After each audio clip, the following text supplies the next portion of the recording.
Bonjour. Donc on m'a demandé comment faire un pompon. Donc j'en ai fait un vite fait ce matin. Voilà le pompon, je l'ai brodé pour vous montrer. Donc c'est pas compliqué à faire. Donc ça c'est ce que vous allez travailler là-dessus. Ça c'est le plan de broderie pour voir comment sont vos points. C'est ce que vous voyez dans le simulateur. Donc je vais faire un nouveau dossier. Alors ce qu'il faut savoir pour quand vous voulez faire des pompons, comme ça, enfin des motifs avec des fringes, entre là et là, cette partie-là, ça ne doit pas dépasser 12 cm. 12 mm, pardon. Alors vous pouvez faire plusieurs rangées comme ça autour, j'aurais pu en faire plusieurs. Là j'en ai mis qu'une, mais vous pouvez en mettre plusieurs, à condition de respecter toujours la distance de la partie qui est en satin, qui ne doit pas dépasser 12 mm. Donc là je vais vous montrer comment j'ai fait celui-ci, on va reproduire le même, d'accord? Donc là je vais garder ça, je vais faire fichier nouveau.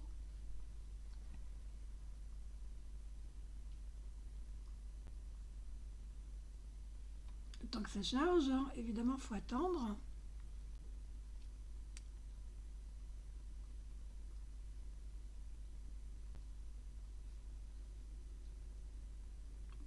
Eh bien, dis donc, c'est long.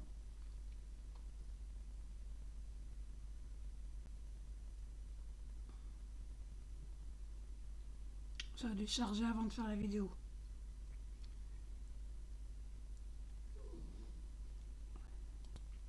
Voilà. Donc j'ai mon nouveau document qui fait 10-10, tout pareil. C'est un modèle que j'ai enregistré, donc il n'y a pas de souci. Alors maintenant je vais donc faire un cercle. Un cercle en partant du centre. Je vais prendre mon petit cercle ici, je vais poser ma petite croix là. Main gauche, touche majuscule et contrôle, et je vais tirer mon cercle. Voilà, à peu près comme ça. Toc. Donc je le sélectionne. Je vais dire ici chemin, objet en chemin. Mon cercle, là il est un peu trop grand, il fait 4. Je vais le mettre à 3.2. Entrée. Voilà. Je vais le centrer. Alors centrer et centrer, voilà. Et je vais venir en faire un autre ici, plus de 1 cm. Je le ferai en vert. Donc lui je vais le dupliquer. Voilà. Je vais mettre à côté. Lui je vais mettre en vert. Définir le fond. Donc c'est juste pour voir. Hein. C'est pour ça que je mets n'importe quelle couleur, on s'en fout. Et là ici dans la grandeur, je mets 1. Entrée. Et ce vert, ben, je vais venir le centrer à son tour. Voilà. Maintenant, il faut que je fasse un trou ici. Le vert, mais le vert, je vais le conserver. Il me servira à faire après mon petit point de remplissage qui va au milieu. J'aurais pu le faire plus petit, ce cercle. Mais si je fais ce cercle plus petit, il faut que je diminue aussi la grandeur de ça. Pour n'avoir toujours que 12 entre le bout d'ici et d'ici. Alors, j'espère que je me fais bien comprendre. Donc là, je vais sélectionner les deux. Je vais dans chemin, aplatir, hop. Et maintenant, dessous mon vert, j'ai un trou. Vous voyez, voilà. Donc le vert, je le remets à sa place. Je viens ici. Et lui, je vais l'appeler centre. Centre, entrée. Et le rouge, je vais l'appeler satin. Hop. Alors lui, le centre, je vais le cacher. Voilà, je ne le vois plus. Donc maintenant, j'ai mon centre. Et là, je vais aller ici dans le petit pinceau. Je vais dire contour. Je vais cliquer sur le petit carré bleu. Ça fait comme si je voulais dire oui. Donc je clique là, voilà, j'ai un contour autour et là. Et maintenant je prends le fond, je clique sur le fond et je fais une croix pour dire non, je ne veux pas de fond. Mais pour faire du satin, il faut qu'on ait des rails et des traverses. Donc il va falloir que j'ouvre ici et là. Donc je clique sur mon cercle, je vais sur les nœuds ici. Et là, je clique sur ces deux nœuds-là. Et je veux que ces nœuds-là, je brise le chemin au nœud sélectionné. Donc celui-ci là, hop, je clique dessus. Et maintenant ici, au lieu d'avoir un nœud, je dois en avoir deux. Donc je contrôle, j'ai bien un nœud ici et un autre nœud là. Donc je fais défaire. Je les remets comme il faut. Voilà. Donc maintenant j'ai bien ma partie de satin qui va tourner comme ça. Mais il faut que je mette des traverses. Donc je reprends courbe de Bézier et je vais mettre une traverse là. Entrée, une ici, entrée, une ici, entrée, et je vais en mettre une ici, entrée. Par précaution, je vais en remettre une autre là, mais tout à l'heure je n'avais pas fait et ça marchait quand même. Voilà, donc là j'ai mes traverses plus les autres morceaux. Donc je retourne ici, je me prends donc ça, centre, je vais le descendre. Pour l'instant je vais le mettre en bas. Je vais prendre satin, donc mon grand cercle. 1, 2, 3, 4, 5 traverses, d'accord, on est d'accord. Donc tout ça je prends ensemble, tous ces morceaux là, je vais dans chemin et je dis maintenant combiner. Voilà, maintenant j'ai du satin. Donc je vais aller contrôler bien sûr, hein. Je vais changer la couleur, je vais le mettre en rose comme ça, définir le contour, voilà. Donc là je vais sur extension, ink stitch, paramètres. Donc ça je fais CTRL P, hein, c'est marqué ici. Bon, le raccourci c'est CTRL P que moi je me suis mis. Voilà, mais bon, je ne m'en sers jamais. Donc là je vais sur colonne satin, je clique ici, hop, voilà. Donc j'ai bien ma colonne satin qui se fait correctement. Par contre là mes points, attends, je vais enlever les points d'aiguille. Ici voilà, c'est décalé, c'est normal, c'est pour que tous mes trous n'arrivent pas dans le même trou, que ça fasse des trop gros trous. Mais je trouve quand même que je peux rétrécir ici là. Donc je vais mettre ici 4%, voilà. Voilà, parce qu'après je vais être obligée de faire une ligne ici, autour, et une deuxième ligne. Donc il ne faudrait pas perdre trop de satin. Là ça me convient bien. Je fais maintenant appliquer équité. J'ai rien d'autre à régler. Décalage des points courts 4. Distance des points courts. Alors espacement zigzag. Ce que je peux faire c'est ici rétrécir entre les pointes. Je peux mettre 0.3 par exemple. 0.3. Ça va me rapprocher mes pointes. Si je veux avoir plus de... Ça me fait plus de points parce que là j'en ai 681. Et si je mets un 0.4, j'en ai plus que 515. Voilà. Donc je vais avoir un peu plus de points si je me mets à 0. C'est vous qui voyez, hein. Moi je la laisse à 0.4 pour l'instant. Je fais appliquer équité. Toc, voilà. Donc on a notre satin qui est prêt. Maintenant on va reprendre notre petit point vert qui est là. Enfin pas pour l'instant. On va d'abord faire une ligne autour ici. En point droit. Et une deuxième, on va la doubler. Pour être sûr que ça fixe bien notre satin. Avec des points très serrés. Donc je vais le faire avec courbe de Bézier, ça ira plus vite. Je me mets juste là au-dessus, comme ça.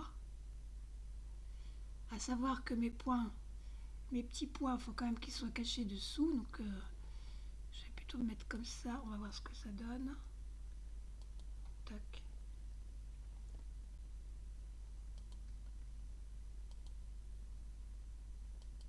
Ok. Donc je vais pousser ma ligne là.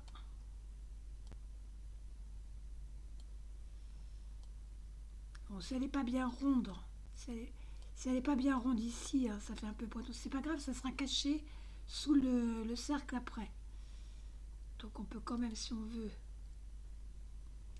se mettre droit, enfin, se remettre comme ça et se mettre plus droit si ça vous plaît mieux. Si vous voulez pas voir ce petit pointu, mais c'est pas important. Donc cette ligne là, je vais la prendre. Elle s'appelle pas 10. Je vais aller dans extension ink stitch paramètres pour lui donner une longueur du point. Alors là, la longueur du point, elle est à 2.5. Si je mets mon aiguille, voilà. Entre ce point-là et ce point-là, j'ai 2 mm 5. C'est beaucoup trop espacé. Il faut que ça soit très près pour que mon fil de mon satin ne s'effiloche pas. Donc là, ici, je vais le mettre à 0.80. Voilà. Ça, mes points sont très près. ça me plaît. Je peux même le doubler si je veux, mais bon, une fois ça suffit. Sur l'autre, je l'ai fait qu'une fois. Ce que je vais faire, c'est que je vais faire une deuxième un petit peu au-dessus. Donc là, je fais appliquer et quitter. Voilà, donc elle est maintenant là, c'est bon. Je vais la dupliquer. Donc dupliquer. Ok, bien sûr, il faut que je la mette de la même couleur, hein. Et la deuxième, là, je vais l'agrandir un petit peu. Je vais la mettre juste au-dessus. Hop.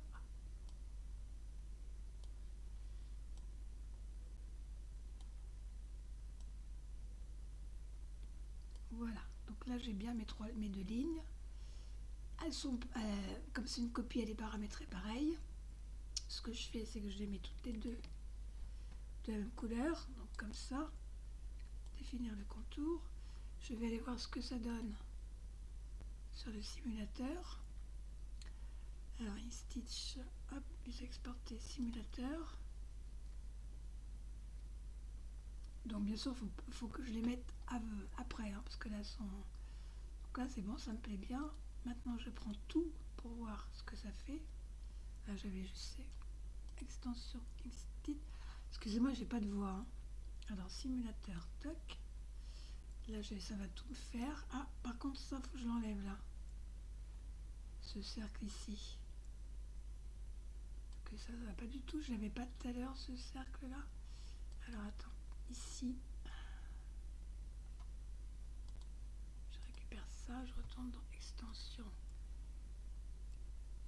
Je vais quand même le faire sur le plan de broderie pour voir si on le voit. Attends, je vais prendre tout. Je regarde d'abord sur le plan de broderie.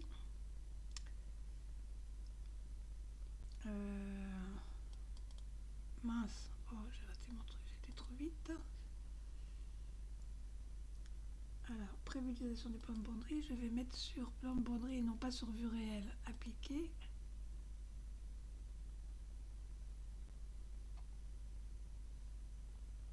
Oui, donc j'ai bien ici, ça je n'en veux pas là, il faut absolument que je supprime ce truc là.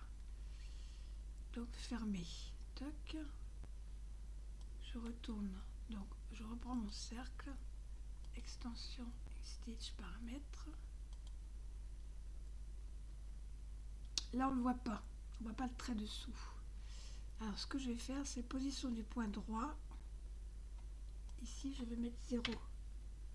Et là je vais faire enregistrer. Appliquer et quitter. Je retourne voir maintenant si ça m'a bien supprimé ce trait ici au milieu.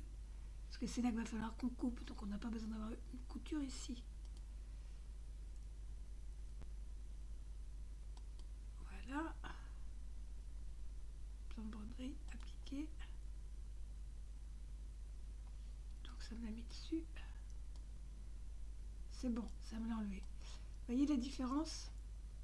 Là, ça m'a fait une couture. Là, ça me l'a enlevé. Donc vous n'oubliez pas d'aller cocher. Vous revenez en arrière sur la vidéo pour bien enlever ce trait qui est là, d'accord? Donc ça, je vais le supprimer. Voilà. Donc ça, c'est parfait. Ça se brode parfaitement bien.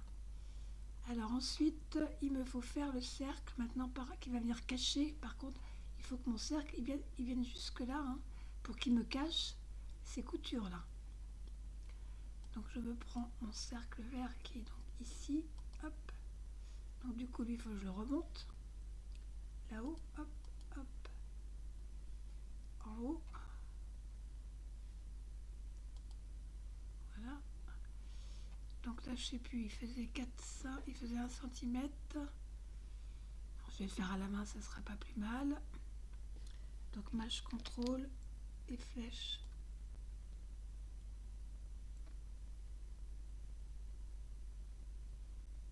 Pas très centré en fait, hein. Là je suis sûre qu'il recouvre mes lignes, hein. Je peux peut-être le faire un peu plus petit et je le recentre quand même par rapport à mes lignes. Voilà, là je suis bien, sauf qu'il doit être dessus, on ne doit pas voir mes lignes et on doit être caché. Donc lui il faut que je le remonte, hop, hop, hop, ici, voilà, toc.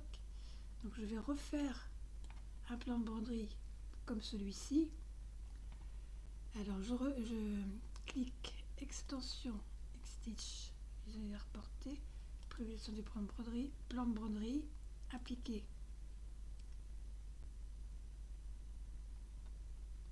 Fermer. Donc il a été se cacher là-bas derrière. Voilà.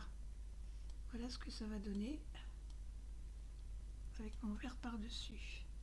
Donc ça cache bien mais mon rose. Donc ça fera comme celui-ci que je vous ai montré tout à l'heure.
Donc je retourne mon cadre et je vais découper au milieu ici, dans le blanc.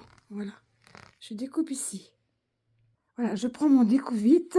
Donc là j'ai qu'une main, donc c'est pas facile. Et je me mets comme ça.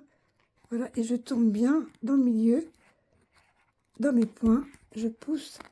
Voilà, je découpe. Je reste juste ici, sans découper le papier. Hein. Voilà, je continue de tourner.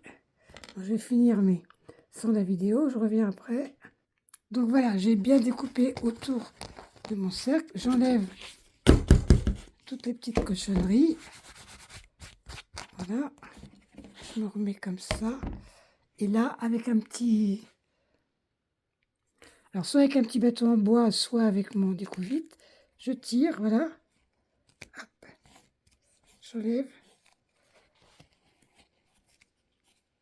Voilà, j'enlève tout ça. Hop.